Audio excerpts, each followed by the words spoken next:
Okay. Let me get rid of this. All right. Um, yeah, anyway, I was reading Cooper's edited compilation of Colonialism in Question, right? And one of the chapters in here, it's a kind of an interesting but aridly written chapter by Robert Brubaker on identity. And it's dealing with identity as a concept. And I thought, this is the thing I need to emphasize next is how precise do we need to be and how much trouble can we get into with respect to, the concepts that we use and how we use them. And when we met on Tuesday, there were just a handful of us, but I thought it was a productive discussion because we were able to go into more depth in specific targeted cases. One of the things that occurred to me there, and again, it occurred to me again early this morning when I was figuring out exactly how to structure the talk today, was we need to learn to be more precise about how we use these concepts. And in fact, pursuing that kind of precision can actually frame the kind of questions we need to answer in order to do good research, okay? So what I'm gonna do is, I'm gonna go ahead and do, I know it's tedious, but I'm gonna do a screen share. Let me make this a little bigger so that I'm sure you can see it. And then we'll do that. I was reluctant to do this because it's hard for me to add people, to let people into the class when I'm doing a screen share. But you know what? It's 1:34. We've got work to do. For God's sake, let's get to work. So anyway, screen share, we're gonna do screen one. Okay, and then tell me, can you see this okay now? All right. What you should be looking at is a PDF outline. It just, in terms of questions, does everybody see that okay? Okay, great. Now, this idea of conceptual skepticism is what we're talking about today. And what I mean by that, it says here, cautious application of what, quote, everybody knows. One of the things I'm sure you've all noticed in various classes you've taken at the university level is that there's a real variable range of perception and precision in terms of the way people speak extemporaneously and the concepts they use and the words that they use and how they sort of use or abuse them. And it all seems to devolve back to this, everybody knows that's true, as though everyone agrees that there is one way to interpret something, okay? It became really clear with some of our discussions on Tuesday, but also if you look at the literature I've assigned to you, it is clear there is, as often as not, there is not consensus on how a certain term should be used. And unfortunately, it's often the most important terms in which there's the most ambiguity. We don't have, for example, within the discipline of political science, we don't have a single generally agreed upon application for the concept power. Okay, we don't. Some, like me, distinguish power from force on the basis of legitimate authority and things like that. Other people just say, no, power is power, whatever. Those differences can matter.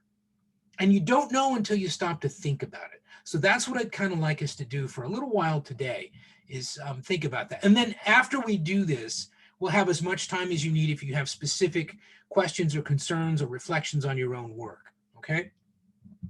So the first thing is, if you look at the first heading there, I don't know, is that big enough so that you can actually read it? Or should I make it bigger? I can see it. Okay. Anybody want me, feel like I need to make it bigger? Again, there's a handout, but sometimes it's really frustrating when someone's making reference to something on a screen and it's so small you can't read it. I had an hour-and-a-half meeting yesterday, much of which was taken up with these little, screen share things that were so tiny that no one could see them. And it was maddening. So I'm going to assume then that we're good to go. Okay. So the idea that, kind of heading one over here is operationalization before application. What I mean by that is before you use a concept in your research, be sure that you're clear about how you're using it. Okay. So the first thing is you got to ask yourself the question, how can the people reading your research, how can other people understand the concept as you intend it to be understood, because otherwise everyone's kind of talking at cross purposes. We've had several examples of that in this class. It comes up all the time in my lower division classes because almost none of those students have ever had to be really precise about the language they use, the terminology they use. Okay? This is why, for example, you've heard me say more than once, when you're putting together a literature review, you're trying to explain to people, this is what I'm going to talk about, this is what I'm going to conclude, this is how I'm going to go about doing it. But also never use a dictionary definition.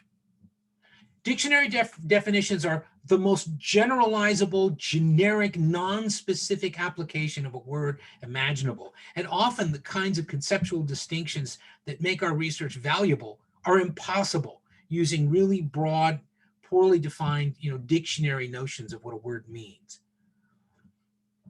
Instead, what you do is you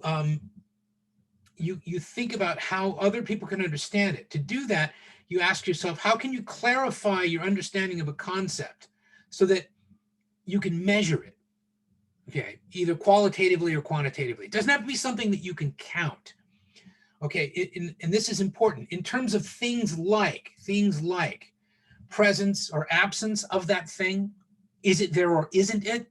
Or is it there or intensity? Is it sort of there? Is it really there? Is it barely there? So in other words, when you're thinking of the concepts that are central to your analysis, you have to ask yourself, okay, have I really done my due diligence in researching whether or not there's controversy about the application of this term to this kind of research? We'll get into some examples later on. Some of you can see a little farther down here, I list some examples. We'll get to those in a second. But the two things there, you got to ask yourself, how do I make sure that whoever reads this research understands what I'm talking about by understanding how I'm using these terms, okay? And in order to do that, is there a way that I can make it operational by refining the concept such that I can measure it in some way, even just qualitatively, okay?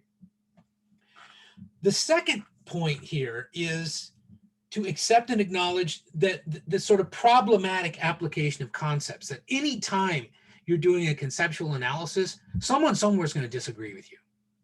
They're going to say, well, that's not what we do here.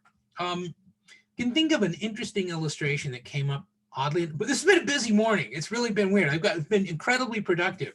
I was kind of rolling into this thing at about 5:30 this morning, and I know it's a little clunky and there may be some typos and stuff. This was like this frantic 20 minutes of, okay, let me get this down because I'm going to forget this, and I think it's useful for students in my 399. Okay, so bear with me if it reads imperfectly. When back in the day, I used to spend a lot of time, even when I was still working on my master's, I had worked as an editor and a developmental editor. And so I was pretty skilled at being able to take people's work and fix it, so that they really were saying what they meant to say. The weird thing is I'd never been taught to do it. So when I was an undergraduate and even at the master's degree level, no one ever sat me down and said, or sat us down as a class and said, okay, let's talk about concepts and let's talk about how you operationalize them. And let's talk about how you clarify your meaning and all that. It was all, big ideas and philosophy and ideology and all this nonsense, right? And one of the things that came up was a colleague of mine, we've known each other now for, my God, 35 years, I guess. And she was writing a dissertation on the independence movement of the EPLF in Eritrea. And like a lot of people at that time, this would have been 87, 88, 89, right around in there. So it occurs to me, yeah, that was even before I started my master's. She borrowed this concept from Foucault called the regime of truth.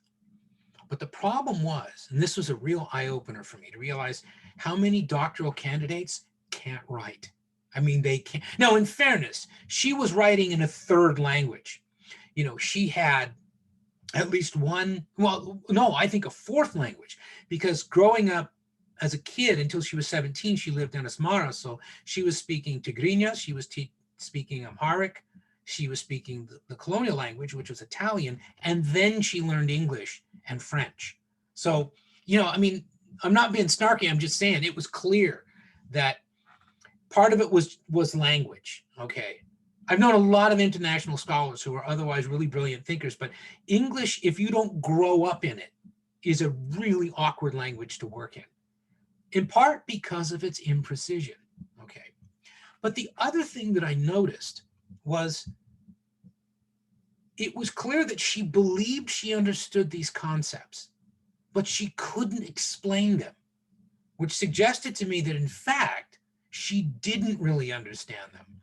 So I would spend like hours in an evening. She used to always keep Courvoisier, right? That was a big thing, was like, well, okay, Bill, if you come over and help me do this, I'll give you all the Courvoisier you can drink and coffee. Okay. So we would go to like 6 in.the.morning at drinking Courvoisier and coffee and arguing about the EPLF and the regime of truth and all this stuff. And then I realized, these concepts that come up, and I think she doesn't know what this means. She's making it mean something she wants it to mean because she hasn't done research on the concept. Okay, so that's what we're talking about here. Is sometimes we latch onto an idea and it just sounds great and we roll with it without putting the brakes on and being skeptical about it and stopping to ask ourselves, what knowledge gap does this fill? What precision or explanatory power does this give to my analysis? Yeah, it sounds good and it's cool and everything else, but does it work? When I first started really beginning to understand, at least philosophically, to understand Marxism, Leninism, I kept having to stop and ask myself, okay, but what are they really saying?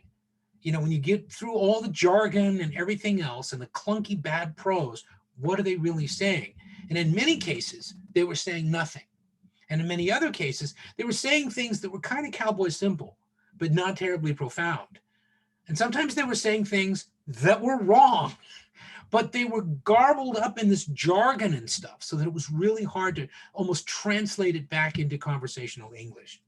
So that's what we're thinking about here, all right?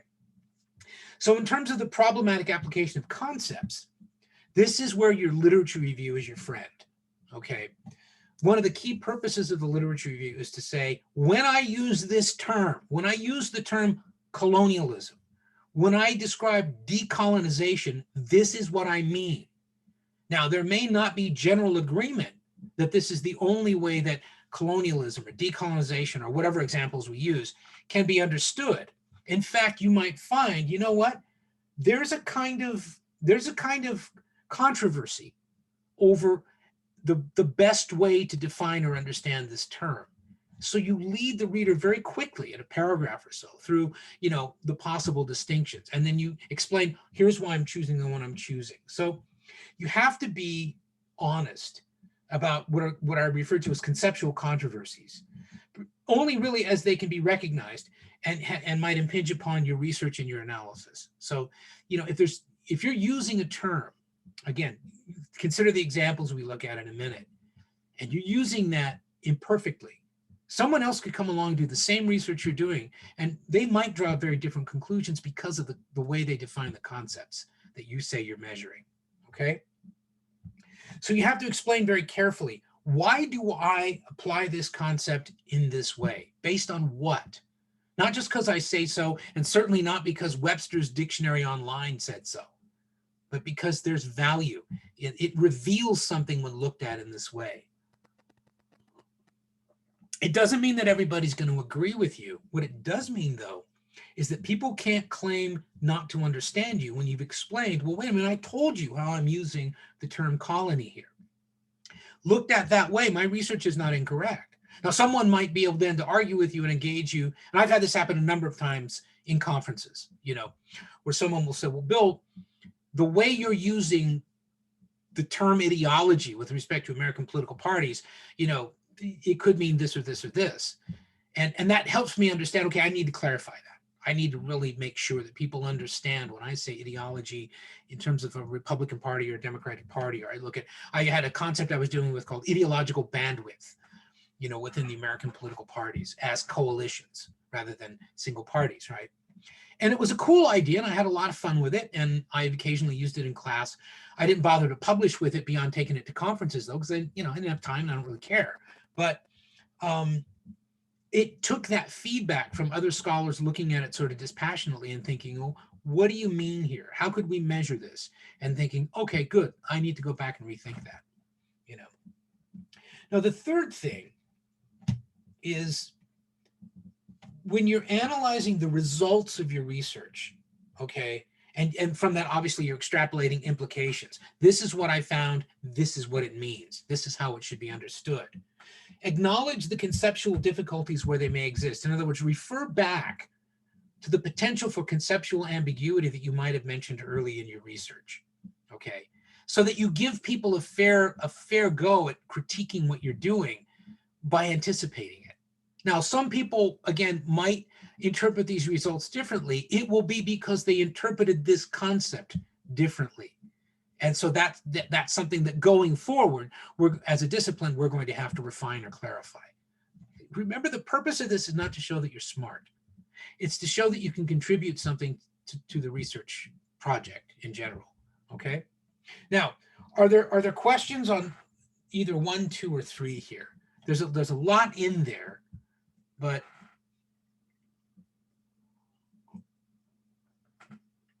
does it make sense what I'm saying?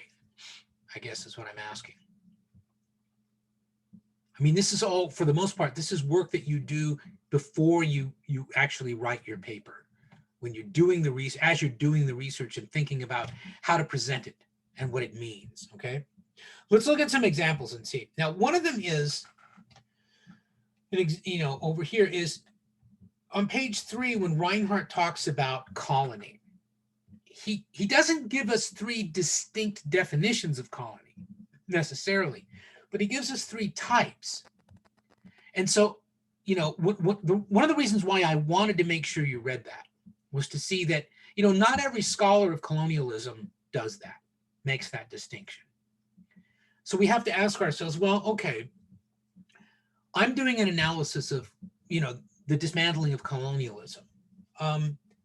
Is there any value in my referring back to Reinhardt? And it's on page 3 of the part that you have online, right? Do I need to look at those definitions of colony to make sure that my case fits at least one of those? Okay. And is the fact that it fits one of those, does that help me understand how to analyze it? So that, when we were talking on Tuesday about the example of Russian colonialism in Alaska, one of the things we were thinking about kind of out loud was, well, what kind of colony was this really? Was it a trading colony? Was it a military base? Was it a settlement colony? Was it a colony of rule? Okay. So what you need to decide is there really something in those 3 kinds of colony? Are those categories what are called mutually exclusive? Because normally when you use categories, they achieve explanatory power to the extent that you can't simultaneously be in any 2 or more of them, that they're mutually exclusive. That is, if you're a trading colony or a military base, you're not a settlement colony. So you'd have to ask yourself, okay, what's the difference between, say, a trading colony and a settlement colony? Well, in a settlement colony, people not affiliated with a company, a trading organization, or the military might be encouraged or even subsidized in going to establish a presence there because you're trying to occupy territory. Okay, so they're not going there to trade. They're not going there because they're in the military. Maybe they're going there because they want to farm and take their family and, have a frontier life of some kind and have opportunities that they wouldn't have if they stayed back in the metropole. This is that Al-Barmimi thing about, well, why does the colonizer stay, even if the colonizer despises some of the aspects of colonialism? Because it can be a great life. You can have all kinds of advantages as a colonizer that you don't have if you go back home, especially if you're coming from Portugal or working class England or something like that, right? So you'd have to ask yourself, well, when Reinhardt uses these types, is he helping me to frame a question that I need to ask of my own research and be able to answer before I can really explain what I'm trying to explain. Okay, so Reinhardt does that because he's trying to get you to do this. He's trying to get you to think carefully about what's meant by a colony and that there were different purposes for these colonies. Now, it's an open question as to whether or not these are really, mutually exclusive categories. It could presumably be possible to be both a military base and a settlement colony. The same territory might be both. But maybe that becomes then something important to note, that this colony, in terms of our ability to understand it, is significant and peculiar, if not unique, because it has both of these components of having military presence and then having and encouraging settlers, not affiliated with the military or any specific commercial enterprise, just to come over here and develop the land and occupy the territory and bring their families and do whatever, okay? See, that's telling us something more than we might have thought to think about with respect to how we understand a colony. But with specific reference to the research you're doing now, you have to ask yourself, does the nature of the colony, using something like Reinhardt's typology, does the nature of the colony in any way prefigure the way in which it was ultimately dismantled in decolonization? Is there a connection between the kind of colony and the process of decolonization? Now, there may not be, but it's the kind of thing you need to think about, because then when you're doing your research, when you're looking for those secondary sources, most of them will be secondary sources, try to look into that, try to find examples of that. Say you're looking at a case study, say your case study is Kenya, and you might say British colonialism, Kenya, military, British colonialism, Kenya, settlement or trading or whatever. And you might find different sources, okay? Does that make sense? And do you have questions about it? Yeah, makes sense to me. Okay, all right. Now, so what you're asking here again is, do the different types, in this case of colony, yield different possible interpretations of observable phenomena? In other words, now I know why that is the way it is. That was a settlement colony. There wasn't an extensive military presence there, or that was a military outpost. Okay, there weren't just settlers there. That was the military. It was a base, right? And then are the categories, anytime anybody uses, including you, uses categories, are they or should they be mutually exclusive? Do you gain explanatory power when you use categories by making them mutually exclusive, making sure that there's no real obvious overlap between any one category and the others, okay? Now, another one that comes up a lot is violence.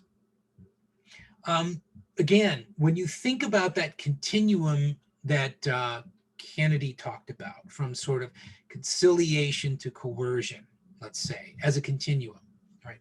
Somewhere along that line, you begin to start with violence. But what kind of violence? When you say violence, there is no single agreed upon social science conceptualization of violence. And I use a couple of examples.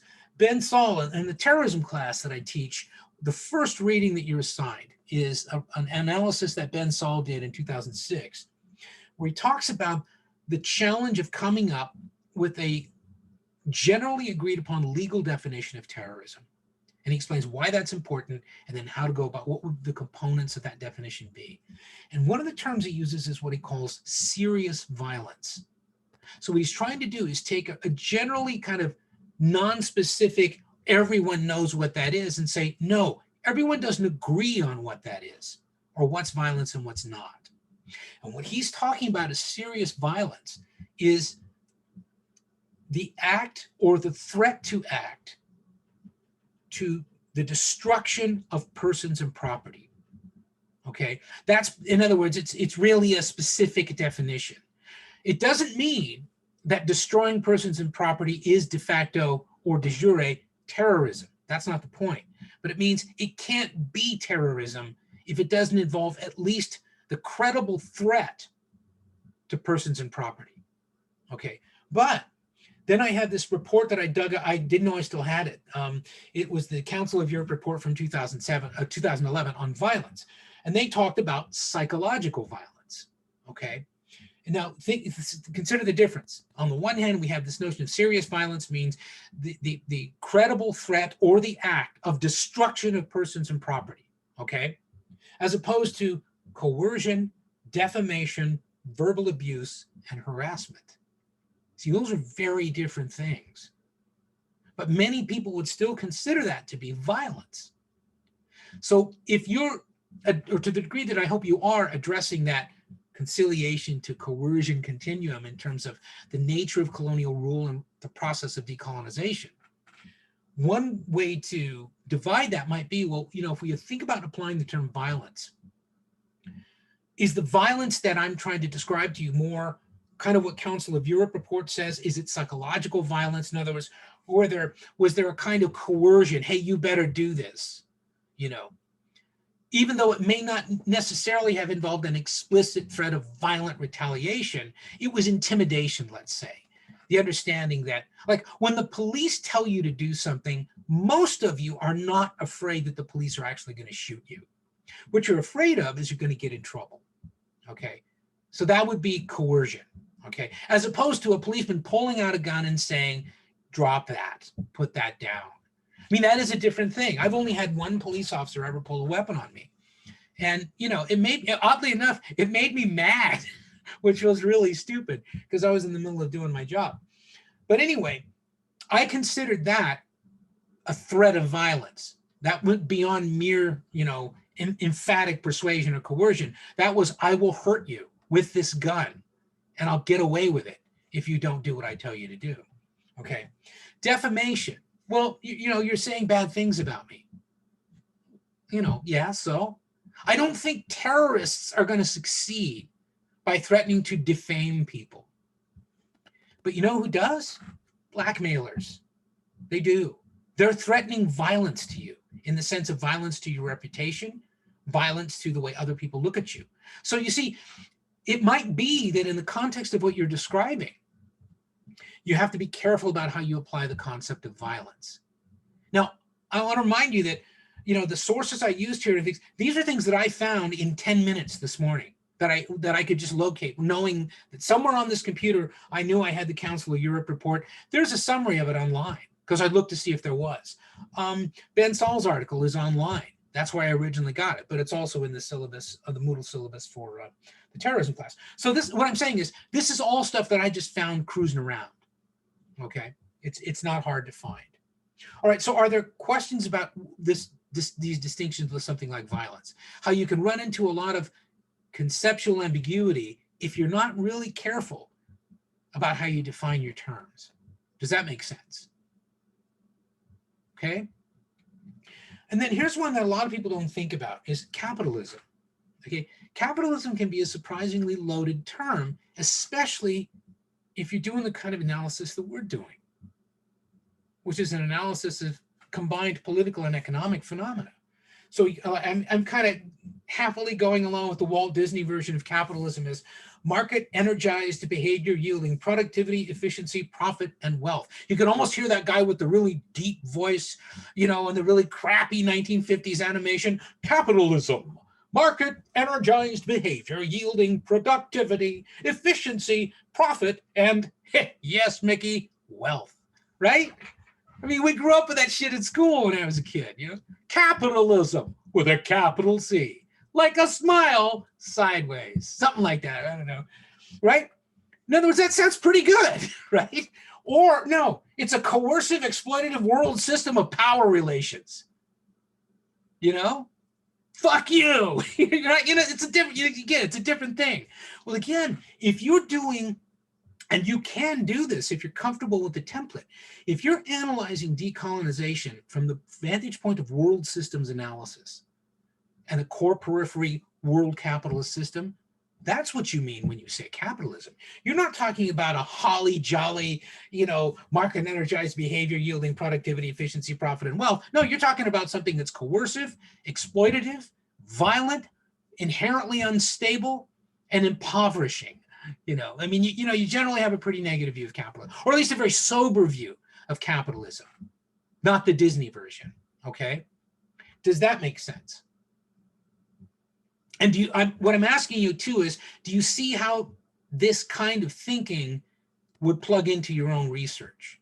Because that's how I want you to start thinking. The last one is the one I think we're all going to run into, and that is, again, building on Brubaker's analysis of identity.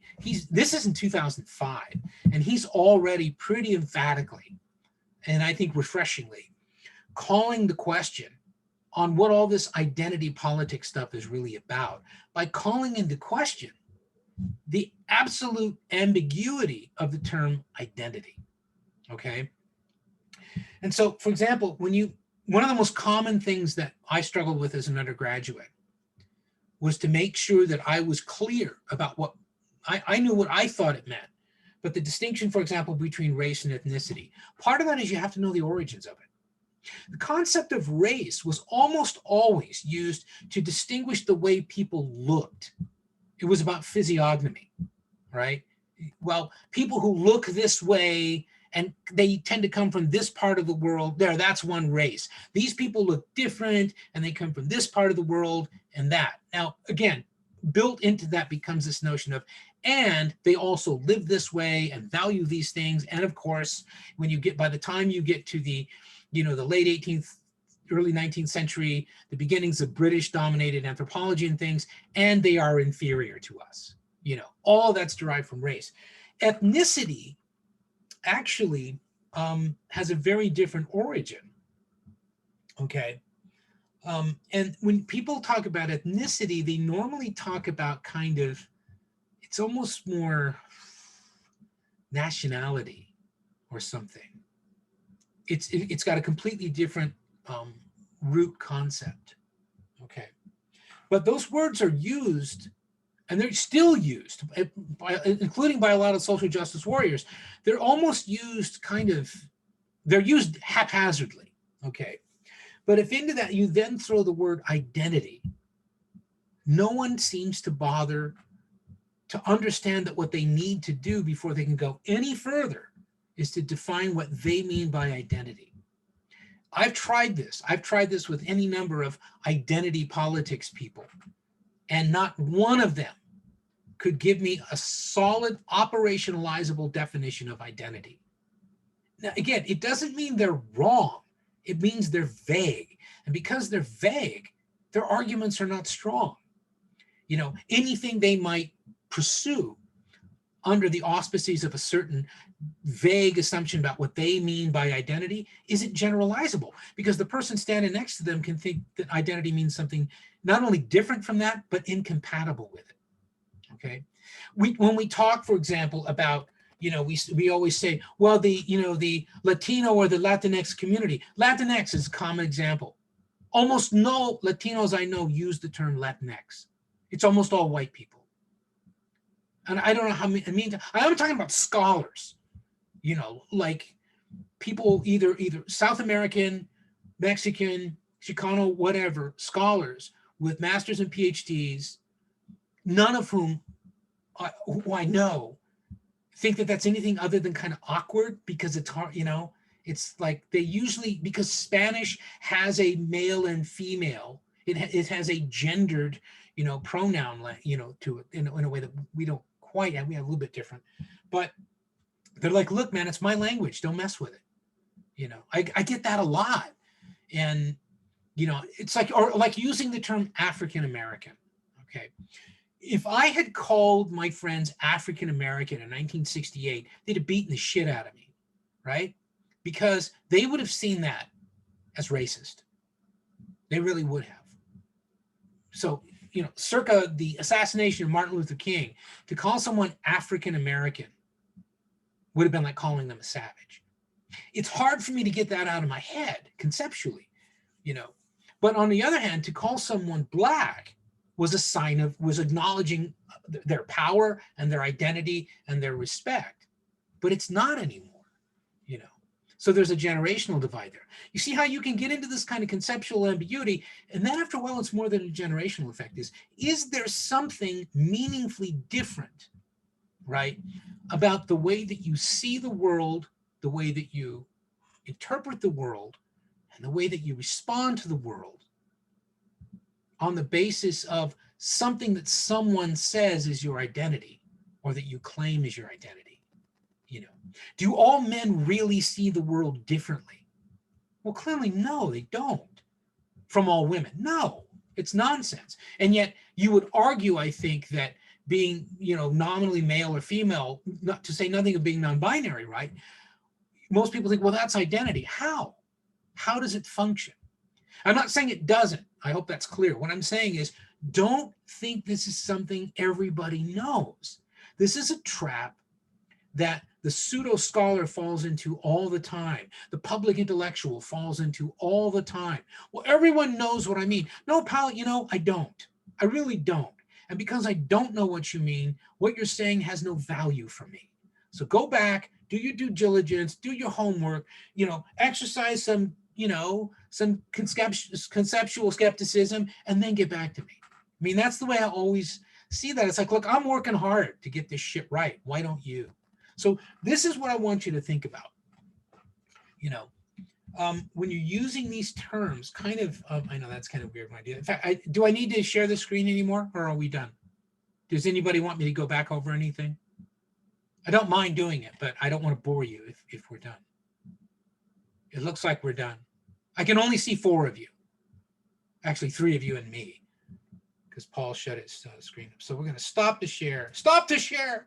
Make it end. All right. So again, the idea here is, at least as it occurred to me at 5:30 this morning, was, there he is. Hey, Paul. Is I want to be able to be of some use to you in a more focused and precise way, because so much of the rest of your grade here is going to be what you do working independently. But I wanted to kind of take a moment to remind you, look, I'm not cutting you loose on this stuff. There's still work we can do on helping you refine your research. From here on in, though, it's pretty much going to be contingent upon your giving a draft of something to me to look at, and then we can respond to it. So the other thing I wanted to talk about, other than this notion of conceptual skepticism, which I don't know, I think it's useful. I think if you think about it and you find that it's not useful to you, I've goofed. Okay, but I think it's pretty important. It's just so much of my experience as a researcher and as an editor has convinced me that this is the most common mistake that scholars make when they make mistakes. It derives from really sloppy use of concepts and not doing their homework in terms of, really investigating where their discipline stands or other compatible disciplines stand with respect to, what do we mean by intelligence? What do we mean by violence? What do we mean by, any human behavior or manifestation of human thought? What do we mean when we use that word? Okay. But the other thing is, I want you to begin to commit your ideas structurally to some sort of outline. Okay. That's what helps me understand your thinking. I'll go back to one of the things I said the first time I described this. I do this a lot with research when I try to explain it. Maybe it's because I really think visually, but it's, to me, when I do research, I'm making a model in my head that I can assemble. I know what the pieces are, or at least I think I do, right?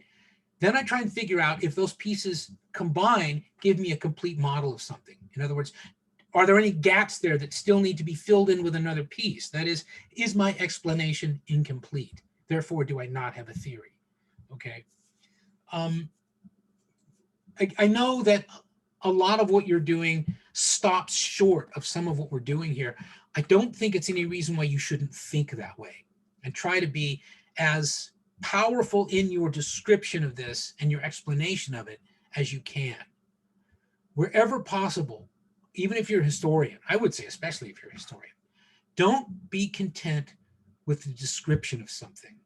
That's important. That's indispensable for a historian. The principal value of history as an intellectual discipline for us is the precision of description. as far as we can tell from primary sources, this is what happened.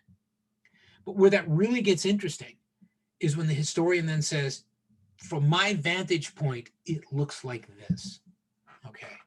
So you can read different historians, and I do this frequently because my son is increasingly is becoming a historian, and which I like because he's not an academic. He just digs history, but he can look at something simultaneously. I must have taught him something because he's able to look at a historical event or a historical narrative and look at it from 2 or 3 different vantage points and draw important conclusions. And that's a real skill, you know.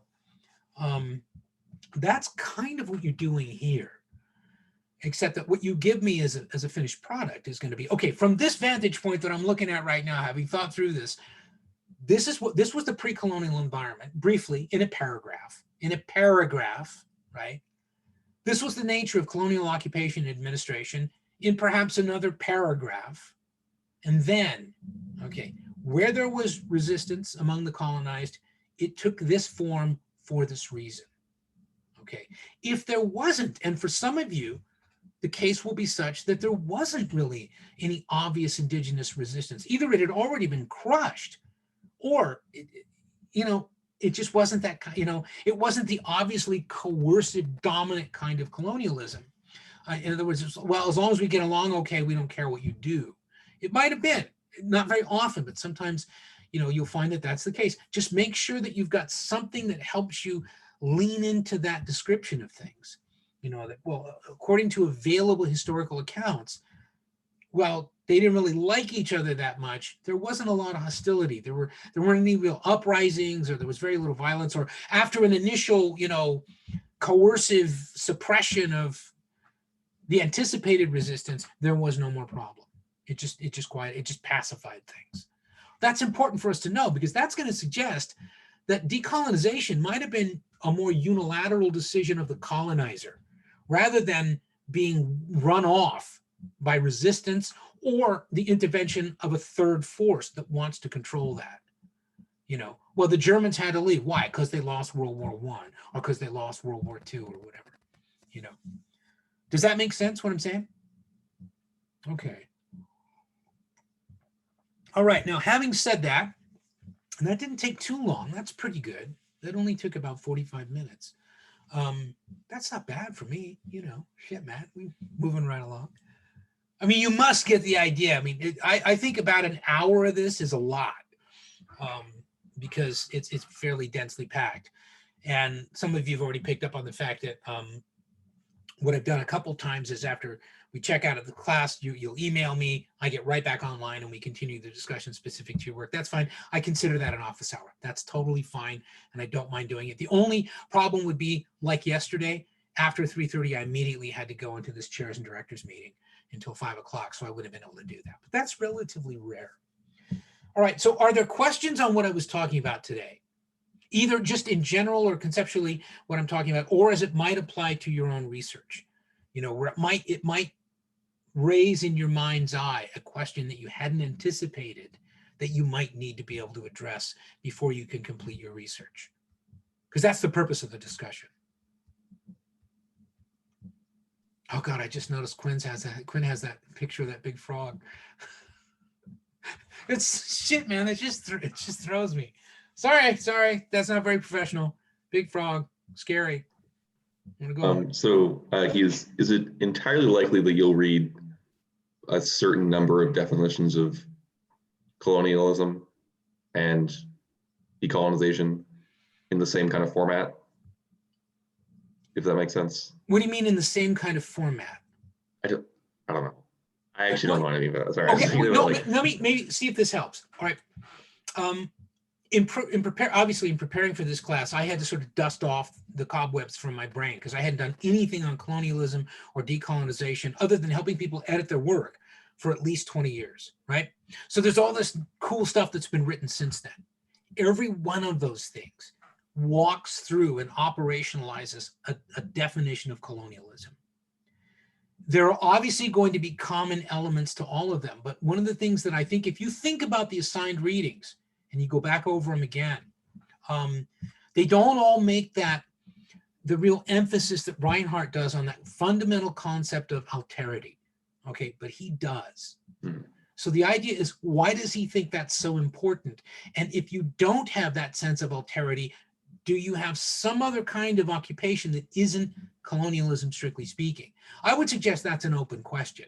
That's what I'm really talking about, Kyle. It may not be an open controversy, but what I'm looking for, that would be the extreme example of it, would be an open controversy.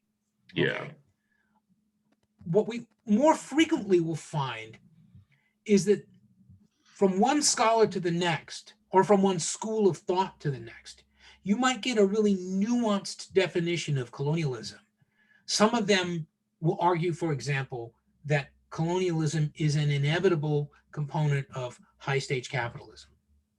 Other people will say, no, it's not. Other people will say, no, it isn't. It's a part of imperialism, which is a high stage capitalism, right? You see what I'm saying? In other words, Yeah. the differences can matter because it can explain how odd it was. I think, God, I think this was with AJ on when we were talking on Tuesday, and we were talking about poor old Portugal. And I come from Portuguese on my dad's side, so I'm kind of flying the flag. They were whalers, okay? Like my great grandfather was a harpooner. He was a badass. He could have hurt me. I'm not sure, but I think he was stabbed to death. But I'm not sure. I mean, they were animals. I come from animals on my dad's side. But anyway, I think about Portugal as this really kind of pathetic, down at heel. Gee, once we were an empire, we were this great maritime power, but we still have Guinea-Bissau. And that was, remember, wasn't that what we were talking about, AJ? It was like, why? Yeah, exactly.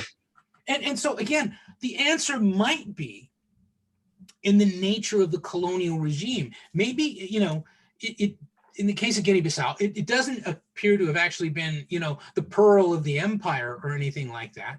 There wasn't a tremendous amount of wealth from, and in fact, AJ concludes that it actually was kind of a losing proposition for Portugal by what time would you say it became sort of a losing proposition? The 1960s? Basically post World War II. It really 50s, starts to fall 50s off. and 60s. Yeah, Because remember that, said by the 50s. yeah, because Portugal wasn't dismantled in the way that most of Western Europe was by the Second World War, in large part because they remained neutral and they weren't crushed in the way that France and Germany and Belgium and the Netherlands and places like that were just crushed by the war. Parts of North Africa completely destabilized by the war. That really wasn't the case of Portugal, in the same way that it wasn't the case of much of South America and Mexico.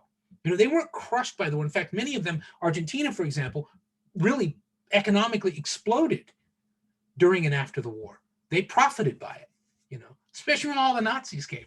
But in terms of trying to come up with an explanation for this bizarre phenomenon, one of the things that AJ might have to reconsider as well,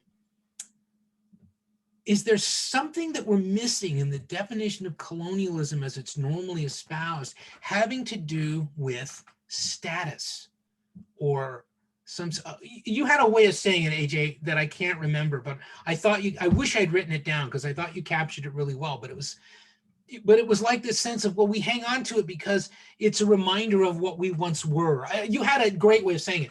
What it does then, Kyle, is it gets us to rethink whether or not there's maybe another motivation behind colonialism or the retention of colonies after the Second World War. Not necessarily. Sorry. Oh, sorry. You could say it's like you could have a definition of colonialism that includes an implication of like nostalgia of empire, or in national Portuguese pride, case, or because remember, or something maybe like it's that intrinsic that to you wouldn't fascism. have in another case. Yeah, you could. You Okay. could. Yeah, and what that would mean is, see, you've contributed something to the ongoing analysis of colonialism and decolonization, that particularly under fascist regimes, this notion of national prestige is really important to a fascist country. If you're North Korea, all you have are nuclear weapons. There's nothing else that the rest of the world wants. You are a liability in any other way but that. Why has China supported North Korea for so long? And they really have. They've disciplined them. They got a leash on them. When China tugs, the dear leader jumps and does little party tricks and all that, except when he doesn't, because he has nuclear weapons. It's the only bragging right of North Korea. Well, maybe there was a sense under the fading Estado Novo, especially when it really began to run down and ultimately was overthrown. Maybe there was a sense that, well, at least we have this, and I can keep saying, we still have an empire. This is what we have. It's going to be up to AJ, but you see how his thinking has to wrap around this new conceptualization of colonialism. Yeah, and so the definition of colony that I might use in my paper would be maybe the opposite or different from that. It might be nuanced in a different way. It's probably not going to be incompatible, but there might be a certain, in other words, I would suggest that what Reinhardt was trying to suggest to you was not with his 3 different types of colonies, not that there actually were 3 different meanings of colonialism, but that there were 3 functions of colonialism, any 2 or more of which might occur at the same time. Rather, the functions of the definition are different. Right. And so the definition might include any one or all of these things. And what AJ might find is into that you also have to add national prestige. Or, something, I don't know. I mean, AJ, I'm not telling you how to do this, but he came up with, for those of you who were there, he came up with an interesting way of explaining it when we talked on Tuesday. And it seems to me that it had something to do with prestige, as I think back on it, but I could be misremembering that. I almost sat there and made some notes, but I thought you'd hear me clattering away and think I wasn't listening. But that, yeah, so I don't know, Kyle, if I've really answered your question. Yes, in a literature review, for example, in my comparative politics class, we have this unit on different notions of globalization. And the interesting thing about that article, and again, it's kind of dry, but conceptually, it gives you some different and in many cases incompatible definitions, incompatible conceptualizations of what the model of globalization is or ought to be.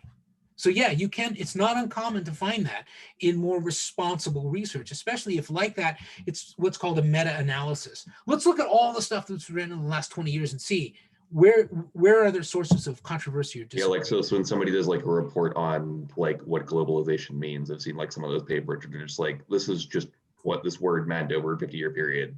Yeah. And then you do different. Yeah. Or if I could make an analogy, it would be like using like the very basic like Thomas Friedman definition of globalization, and then like branching out to what you'd actually like, you gotta like take that all the way up there and then bring it down to like Egypt or Guinea-Bissau. Yeah, and that's what that kind of scholarship is essentially pushing against the Thomas Friedmans, not in saying that they're wrong, but in saying that they're assuming that this is common knowledge, and it isn't common and generally agreed upon. Yeah. And again, the author of that article is not saying, well, Friedman's got his head up his ass. He doesn't know what he's talking about. He's just saying, well, before we go too far down that road, let's look at some of the other ways that other scholars from other vantage points have tried to define or explain globalization. And we're going to find that some of them have very different ideas. And a lot of them are not nearly as optimistic as Thomas Friedman's early globalization, Lexis Neolatry kind of analysis was, I mean, that was good old pilot's class in freshman year, but yeah. Yeah. I mean, I think it was an important work in its time. I wish he'd left the personal pronoun out as much as he did and stopped talking about himself and his travels and everything. If he'd done that, we'd have had a nice 75-page book that I could have read in a sitting. But again, it's if you go back to what I started with, it's this idea of cautious application of what everybody knows by not assuming that everybody knows and agrees on this. And again, here we are teaching this course on decolonization. Well, one of the things I've tried to allow you to discover in terms of the different articles that I've assigned and things like that there's more than one way to look at this. There's more than one way to think about it. They're not necessarily mutually incompatible, but the nuances between one and another point of view might be really significant to your analysis and might suggest, that maybe you find yourself kind of more where Reinhardt is, where really stressing alterity and, the notion of alien rule or the development gap. How many of you on your midterm had forgotten even to mention the Reinhardt's notion of the development gap? Most theories of colonialism, that is absolutely central. And you see, it didn't matter that I would say that. It's the kind of thing you have to discover in the literature. And many of you did, that's why I gave you, if you recall, it's like, do you want to rewrite this? Do you want to go back and take another look at it? And it was like, yeah, that's fine. And a lot of you went back and immediately were like, oh shit, why did I leave that out? Why did I not include that? Okay. Because, but that's why I assigned it. Reinhardt was valuable for this class primarily because, he gives us this sort of the two important pieces of the model, the notion of alien real alterity and the notion of a sort of asymmetry of development, a technological capacity that can allow one people to colonize and dominate another without any normative assumptions about who's superior to whom. Okay. Anything else?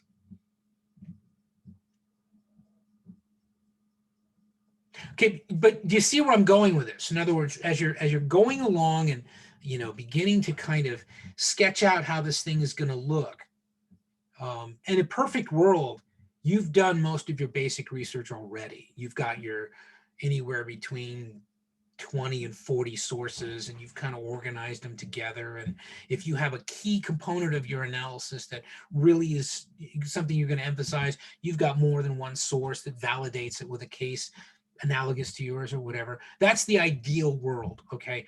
I understand that there's a lot of other stuff going on, but by the time you finish, that's what you should be thinking about.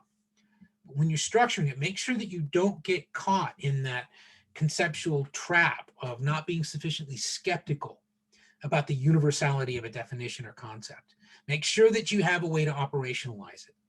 Always, if you're using a concept, violence, identity, whatever, first thing to ask yourself is, how do I know if it's there? How do I recognize it when I see it? And more importantly, how do I know when it's not there? Because if there is such a thing as identity, okay, then it seems to me that there ought to be a possibility for the absence of identity,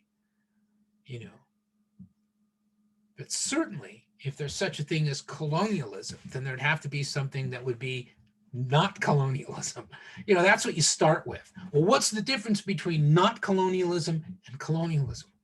What's the difference between something that's not identity and identity? Yeah, it's some characteristic of human beings, but it's not what I mean when I say identity. What that often will allow people to see, if they're honest and scrupulous, is, what? I haven't really thought through what I mean by identity. You know what I'm going to do for the next 2 days? I'm going to do all the research I can on the concept of identity. That might be important for some of your analyses, because if you're trying to argue, for example, that anti-colonialism had this ethnic component to it, I give you as an example the Kikuyu in the highlands of Kenya. You know what? You better make damn sure that you know what you mean and that you can explain to me what you mean by ethnicity. Is there something different between tribalism and ethnicity? Is the word tribalism still valid? What's the consensus in the literature?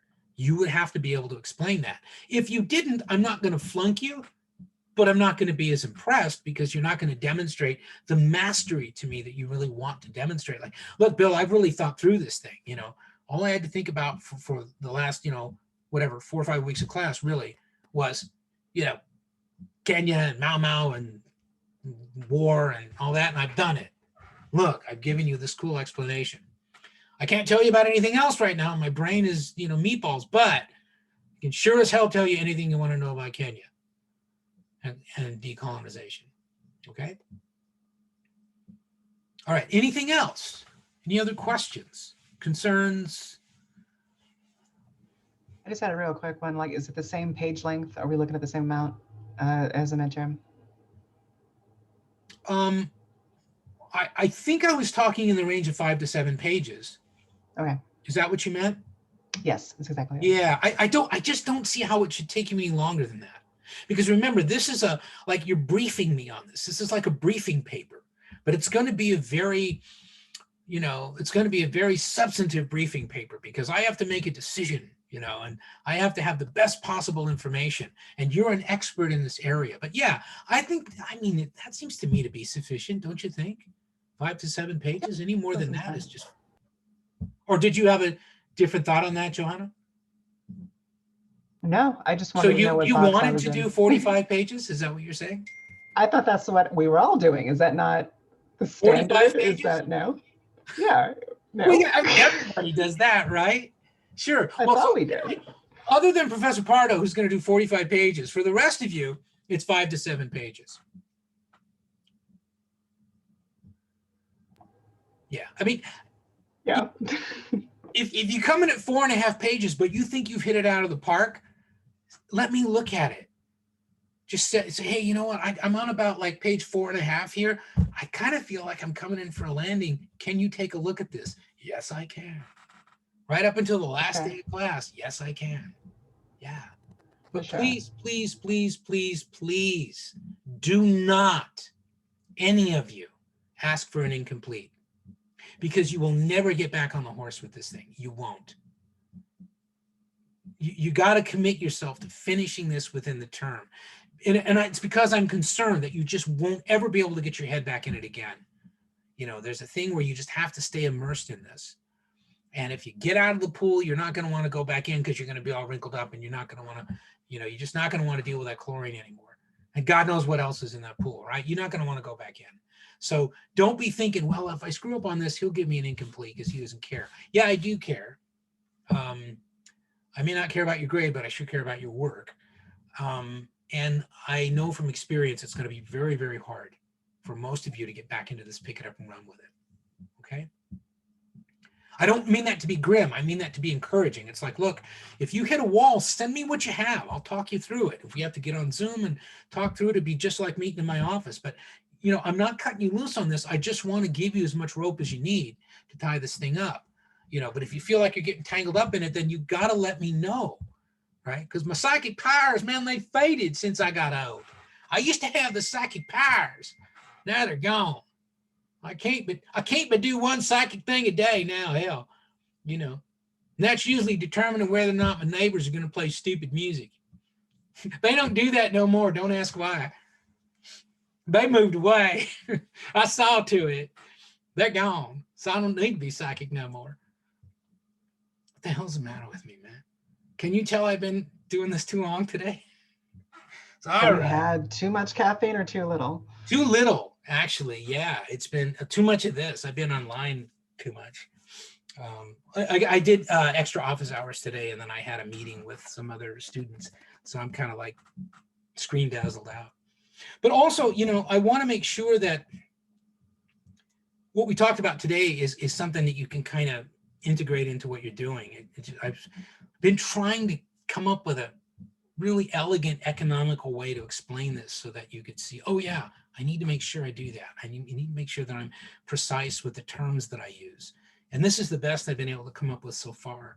So, you know, we can see. Now, as far as the rest of the class is concerned, right? I've got class scheduled for December 1st and December 3rd.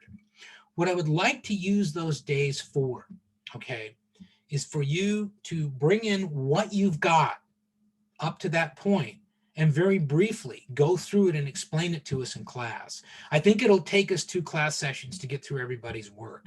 So be sure that you've got something for us by December 1st. Don't say, well, I can't go, I'll come on the 3rd. No, be ready to go when I ask you, okay? Because you should be by then. You should be almost done with this thing by December 1st. At least you should have like a really deep annotated outline. You should kind of know where your sources are going to plug in. And you should be able to talk me through this thing in a few sentences. So that is your next assignment, essentially, is to, by December 1st, which is the Monday after Thanksgiving break. Have I got that right? Is it December 1st? I believe it is. I think the Monday is the 30th and then Tuesday is the 1st. That's my recollection. So, okay, good. Yeah. Okay. And so that's what we'll do with those last 2 classes. If we, to the extent that we do that well, that last week of term, the 7th through the 11th, will be for you to work. And then if you want to meet with me independently, you can do that. Okay. But we'll talk about that more after we get through that week of the 1st through the 5th or whatever it is. All right. Any other questions on where you should be on this or, you know, anything else? Okay. So I had a question. yeah.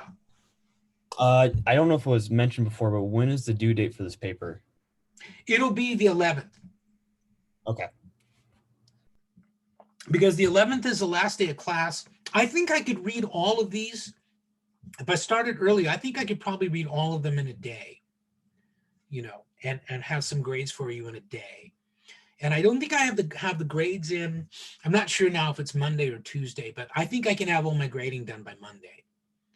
And so, yeah, if I get all the papers in by that Friday, which I believe is the 11th, I hope I'm doing that right.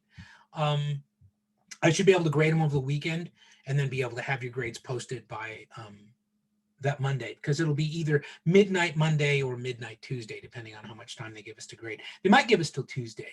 I don't know that I'm going to need it though, because most of these should read pretty quickly. I'll check a few of your sources, if I'm not sure about something, but I'm not going to do a lot of that. I'm going to kind of take you at your word. I shouldn't tell you that, but I mean, I'm going to trust you that you're going to be bibliographically honest on these things. But if there's anything I'm uncertain about, I'll probably just do what I normally do, which is go ahead and check it. That doesn't take much time, All right. So, yeah, somewhere between 5 to 7 pages, or with one notable exception. Be careful about how you use the terms you use. Those distinctions and nuances within a concept might really help you. I would refer you to AJ's example of Portuguese empire and colonialism and why it hung on for so long. It's just a fascinating case. Somebody else was doing Angola. I can't remember who now was doing Angola, but it would be the same kind of thing. The difference with Angola is Angola had was that Paul? Was that you doing Angola? I can't remember. Oh, good. I remember that shit, man. Not bad. Yeah, that's me. But anyway, of course, Angola is important because it has oil. So that's a little easier to explain, but it still might be. One of the things that, Paul, you might think about is, do you find anything in any of the historical treatments of colonialism there that would suggest that, well, there was this it was a point of pride with the Estado Novo that, they kept Angola because it was considered to be this resource-rich territory, and it gave them international prestige and all that. If you don't find it, you don't find it. But if you do, then it squares with, with what AJ's finding in terms of possibly going to find with Guinea-Bissau, which is one of the more enigmatic ones. Okay, so yeah, I would say that by Monday the 1st, we ought to be able to talk through these things with the idea that everyone is going to understand no one expects you to be finished. But what you should be is well along the road to being able to kind of talk through it, okay? And then I'll have the chance to respond to what you've done. If you want more input in terms of your in-class presentation on either the 1st or the 3rd, and when I say presentation, I'm talking about maybe 10 minutes, you're probably going to want to send me in advance at least a summary of what you've done, if not a draft of what you've written to date, just so that I have something I can be looking at while you're doing your presentation, so I can make notes, maybe if it's useful, and then either make suggestions in class, or I can say, oh, let me email you this. I got some feedback for you. Okay. And I'm happy to do that. All right. Anything else? Sorry, by Monday you mean Tuesday, right? I keep saying Monday, don't I? Yeah, I'm sorry. It's just- Because yeah, I just I got just- done I just- talking with yeah. students on Yeah. Monday, and it's stuck. I'm sorry. It's Yeah, stuck in yeah, my it's head. It fine. would be I Tuesday. know you meant the entire time. Yeah, it'd be Tuesday the 1st. Tuesday the 1st. Yeah. Yeah. Damn, I haven't done that in a long time. That thing where it's a misspent morning. All right. Anything else? Okay. So I guess, yeah, you got to do a little work probably over Thanksgiving, but try to have some time to, to have a break, if you can see your family and that's convenient, as long as you stay safe. We don't want anybody getting sick. But other than that, I will see you virtually, at least in class, on Tuesday, December 1st. Okay? All right, I'll see you then.